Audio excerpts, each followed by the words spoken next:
और ताज्जुब लगता है हमको कुछ अपने हिंदी चैनल्स को देख करके। वो कहते आज सिर्फ चाइना का 3 टैंकर गया। अरे तो चाइना का 3 टैंकर गया होगा, टोटल 3 टैंकर तो नहीं गया ना। तुम उसको इस तरीके से क्यों एक्सप्लेन करते हो कि जैसे लग रहा है कि अमेरिकन नाकाबंदी से सिर्फ 3 टैंकर गया।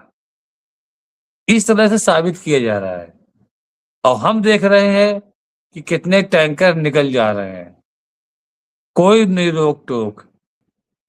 चाइना ने बिल्कुल साफ कहा था कि हाँ, हम मानते हैं कि आप पहली गोली आप चलाएंगे,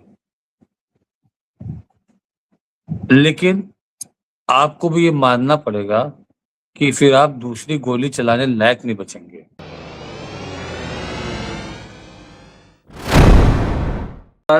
राशिद रिजवी साहब, क्या ऑब्जर्वेशन अपडेट्स है? जैसा कि बहुत सारी बातों की तरफ अब्दुल वाहिद साहब ने इशारा कर दिया है और प्लेटफॉर्म पे तो आना पड़ेगा बातचीत के।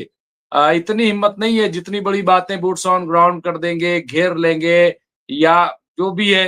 अ, हो सकता है कि इजराइल को भी थोड़ा से वो रखा हो कि चलो इनसे कह दो कि ये फ्लॉप हो गई ये वो, क्योंकि इजराइल उसमें जैसा कि राशिद साहब आपने बताया था किस तरीके से वहां पे गया पहुंचा और ये वो अब्दुल वाहिद साहब ने बताया था। तो बहरहाल क्या ऑब्जर्वेशन है?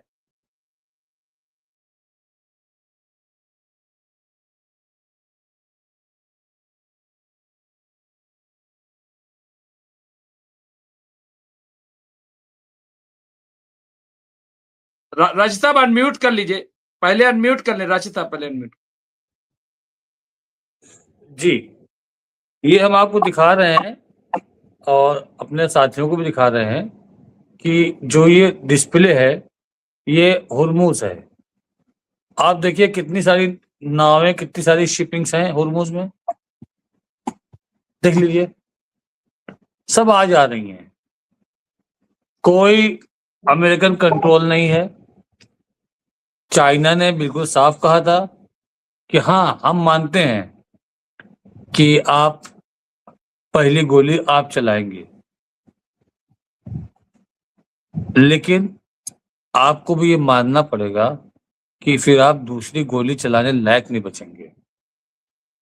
और हमारा समझौता ईरान से है, हमारे टैंकर जाएंगे और आएंगे, उनको किसी भी तरीके की रोक टोक नहीं होनी चाहिए। फिर आज विदेश मंत्री रशिया के चाइना पहुंचे, वहां पर भी धमकियों की बहुत लंबी लाइन थी।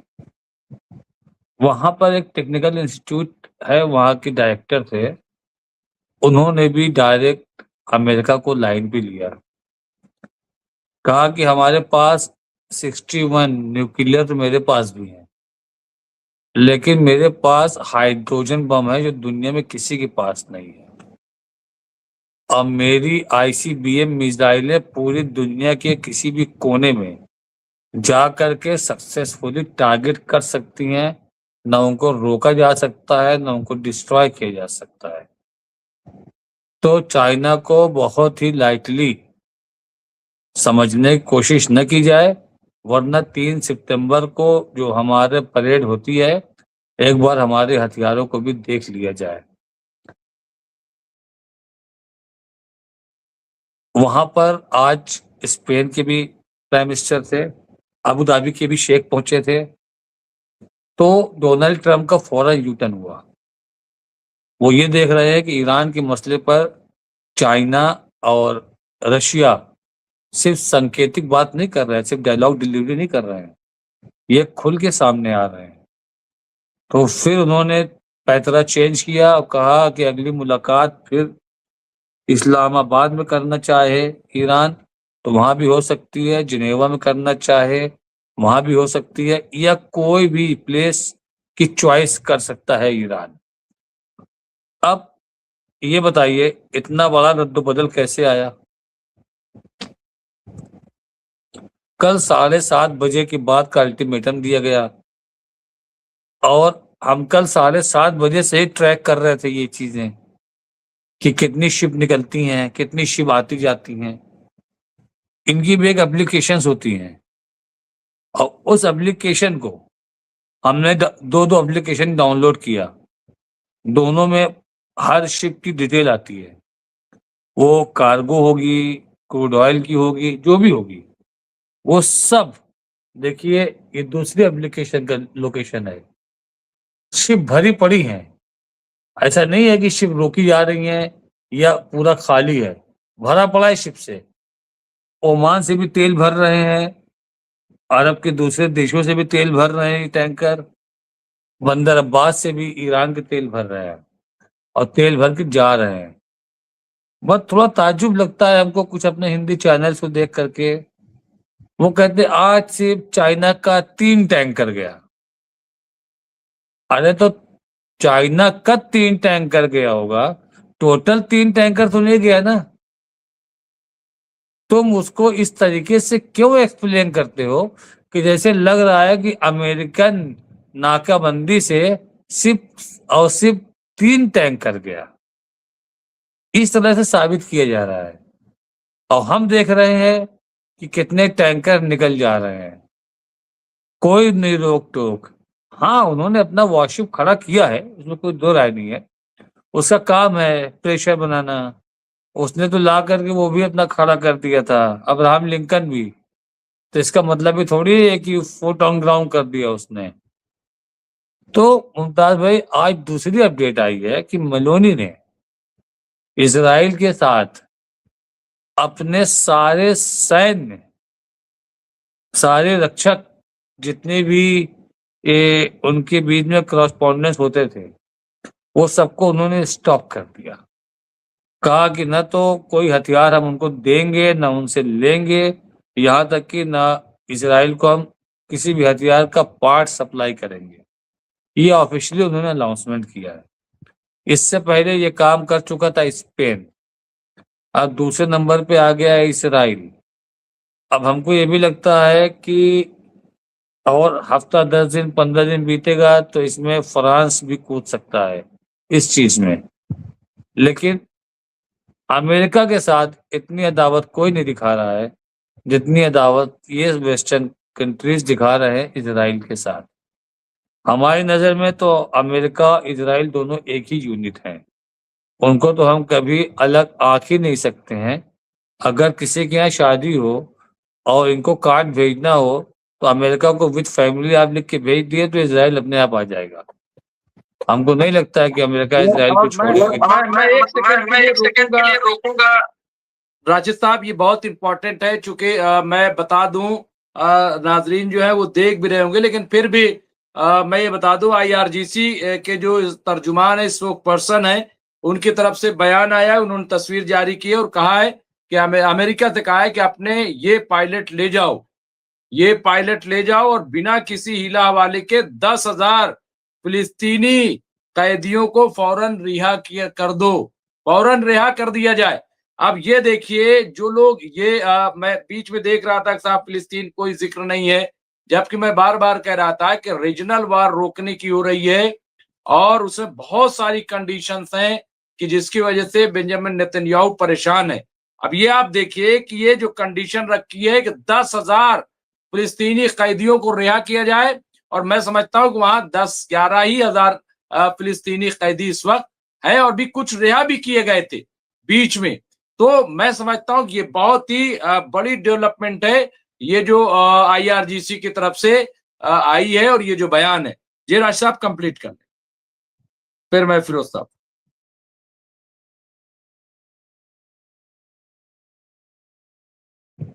जिस तरीके से हालात चेंज हो रहे हैं और ये अरब देश और यूरोप कंट्रीज ये सब भाग भाग के जा रहे हैं चाइना, अब उनको अपना फ्यूचर चाइना में नजर आ रहा है।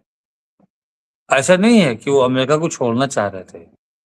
अमेरिका ने कुछ ऐसी हरकतें की हैं, वो चाहे आपके वेनेजुएला के प्रेसिडेंट का किडनैप हो या फिर ग्रीनलैंड पर अटैक करने की बात हो, ये चीज यूरोप को पसंद नहीं आई। क्या आपके पास ताकत है तो आप खुदा बन गए, ताकत का आप गलत इस्तेमाल करने लगे।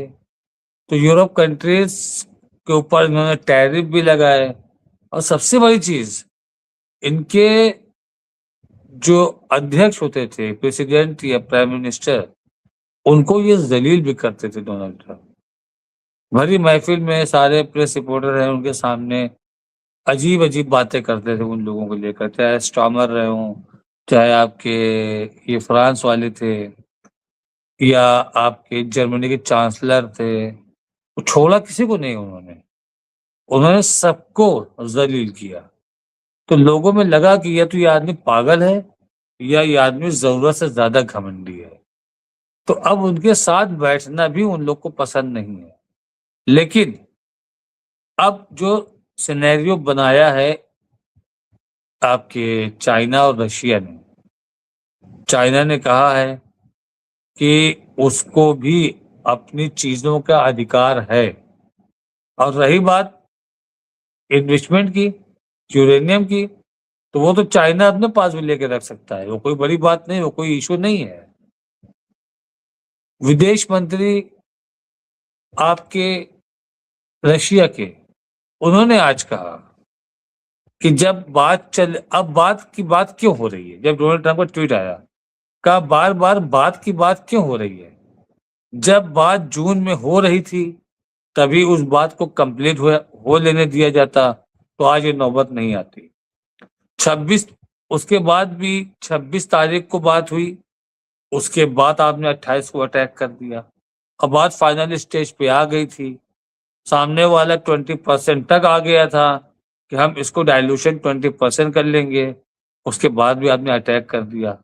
तो पहली बार जब आपने अटैक किया था तो उनके भी आर्मी के कुछ हेड्स को आपने एलिमिनेट किया, अब फिर आपने अभी फिर कर दिया उनके सुप्रीम लीडर को और भी कई लोगों को। और गुंडेगर्दी वाली एक सुपारी किलर वाली आप लैंग्वेज यूज कर रहे हो कि जो बनेगा उसको मारेंगे। तो आप ये मत समझो कि हथियार सिर्फ आप ही के पास है, हथियार दूसरों के भी पास हैं। और आप ईरान को अकेला मत समझ लेना कि आप जो चाहो जैसा चाहो करो और पूरी दुनिया बैठी रहे। ये नहीं कहा रशिया बैठा रहेगा, ये कहा कि और पूरी दुनिया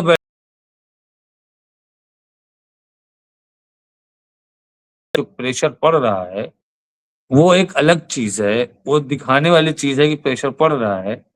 जो इन्होंने 2 हफ्ते का सीज फायर लिया था, ये पॉज लिया था, इजराइल को पूरी छूट दे रहा था कि हम इधर थोड़ा सा ईरान को कंट्रोल कर लेंगे 2 हफ्ते तक सीज फायर के नाम पर, और उधर इजराइल को छूट दे देंगे, जहां तक चाहो डिस्ट्रॉय करके तुम कब्जा कर लो। और उसी मुहिम पर इजराइल काम कर रहा है और दुनिया ये सोच रही है कि डोनाल्ड ट्रंप बातचीत का दौर चला रहे हैं। ऐसा कोई बात नहीं है।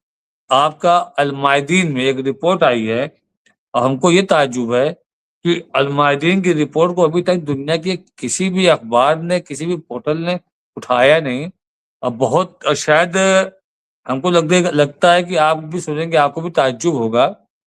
जो डेलीगेट आया था ईरान से, उसमें से एक थे, नाम को भी उनको ध्यान नहीं है, उनका ये कहना था कि जब हम लोग ईरान से गए तो अमेरिका का पूरा टारगेट था कि हमारे हवाई जहाज को हवा में ही उड़ा दिया जाए। तो हम लोग तेहरान लैंड नहीं किए, हम लोग दूसरे एयरपोर्ट पर लैंड किए। वहां से कुछ लोग हमारे मेंबर्स बाय कार गए, कुछ मेंबर्स बाय ट्रेन अपने अपने घर गए हैं। तो इसीलिए अमेरिका भरोसे के लायक नहीं है। अब इससे किसी भी तरीके की बात करना बेकार है, ये कदम कदम पर धोखा देने वाला है।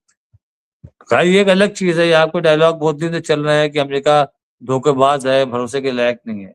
लेकिन जो न्यूज बताया है कि अमेरिका ने हम लोगों को बात न बनने पर मारने की प्लानिंग की थी, हमला करने की प्लानिंग की थी। हम लोग अगर तेहरान के रूट पे जाते तो हम लोग मार दिए जाते। ये बात इतनी बड़ी किस बेस पे उन्होंने कही है, इसका क्या एविडेंस है, अभी ये बात क्लियर नहीं हो पाई है। लेकिन अलमायदीन को उन्होंने ये इंटरव्यू दिया है। जी मुमताज भाई।